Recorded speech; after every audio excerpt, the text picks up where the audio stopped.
Bendecido día, mi nombre es Luciana Fermín y en esta oportunidad voy a hablarles referente a las fases del proceso penal en Venezuela. Si bien cabe mencionar que de acuerdo a nuestra norma adjetiva, las fases son fase preparatoria, fase intermedia, fase de juicio y fase de ejecución. Entonces, ¿cómo se puede iniciar las fases del proceso penal en Venezuela? Se puede iniciar de oficio por medio de una querella, de una denuncia y aprehensión en flagrancia.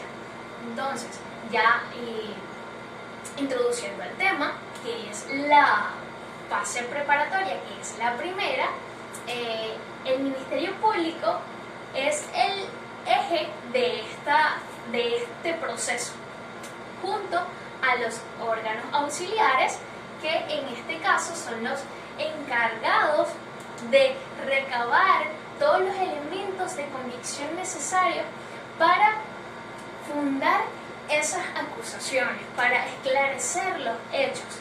Y cabe destacar que deben contar esas investigaciones con lugar, hora, tiempo y cómo ocurrieron los hechos. Entonces, así también tienen no menor de 30 días ni mayor de 45 días para presentar lo que es la conclusión de las investigaciones. También podemos hablar de actos conclusivos, que son el archivo fiscal, que es cuando no existen pruebas suficientes de acuerdo a las investigaciones para acusar al individuo, y esto lo decretará el Ministerio Público. Así también está el sobreseguimiento como un acto conclusivo, que existen unos preceptos que deben cumplir para el sobreseguimiento, como lo es que la acción penal haya extinguido, que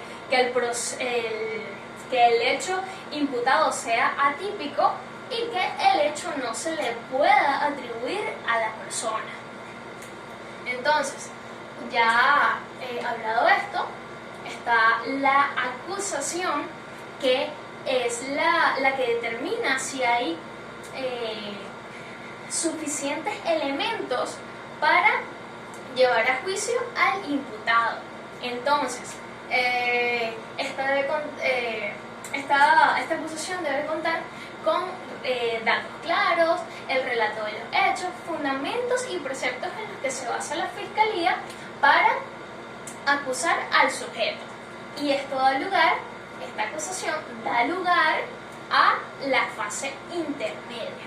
Entonces, ya cuando hablamos de la fase intermedia, en esta se celebra la audiencia preliminar, la cual debe celebrarse en el lapso establecido por el juez, que es no menor de 15 días ni mayor de 20 días. Y en dado caso de diferimiento, esta debe ser fijada su fecha o nuevamente en 5 días. Ahora bien, algunos de los actos procesales que se pueden alegar en esta audiencia preliminar es la revocar o imponer las medidas cautelares, que es una forma de asegurar la permanencia del imputado en el proceso. Así también solicitar el procedimiento de admisión de los hechos, proponer acuerdos reparatorios, que estos deben ser contra el patrimonio personal para poder convenir entre las partes. No se pueden promover acuerdos reparatorios, proponer acuerdos reparatorios en hechos como lo que sea un homicidio, una violación o simplemente que afecte la integridad física de la víctima. En este caso tiene que ser patrimonio personal. Entonces, así también la suspensión del proceso, que es cuando no existen hechos suficientes para demostrar la culpabilidad del imputado. Así también promover pruebas que sean objeto de estipulación y debate entre las partes. Otro alegato que se puede hacer en esta audiencia es ofrecer las pruebas, ofrecer pruebas para que conduzcan a la audiencia del juicio, a lo que viene siendo el juicio. Entonces, estos son los alegatos que se pueden fomentar, comentar, indagar, hablar en esta fase de audiencia preliminar. Entonces, ya una vez dicho esto, concluimos la fase intermedia y hablaremos de la fase de juicio, que es la siguiente y tercera fase. Entonces, en esta fase se celebra el principio rector del proceso penal, como lo es la contradicción y la libre apreciación de la prueba. Así también el principio de oralidad, inmediación, concentración y continuidad. Entonces, podemos decir que el acto central de esta fase es la audiencia de juicio, donde se evacuarán las pruebas promovidas en la fase anterior, es decir, en la fase intermedia. Una vez dictada la sentencia y la publicación de la misma al transcurrir los 10 días íntegros, esta sentencia puede ser absolutoria, que es donde deja absuelto al imputado. También se ocurre la cesación de las medidas cautelares que se fomentaron contra él, contra el imputado. También acá se le concede la restitución de los bienes afectados del imputado. Entonces, además de ello, la sentencia condenatoria es una de ellas, donde se fijará las penas y las medidas de seguridad correspondientes. Entonces, una vez aclarada todo lo que es la fase de juicio completamente, procedemos a la fase de ejecución, fase importantísima, donde en esta fase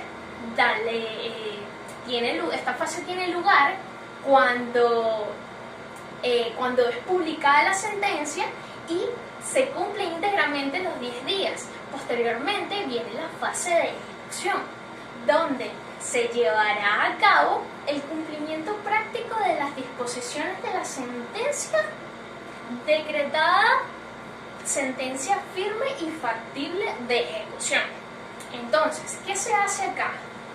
El tribunal de juicio enviará el expediente junto al auto respectivo al tribunal de ejecución, el cual remitirá un cómputo de la pena al establecimiento penitenciario donde se encuentra el imputado.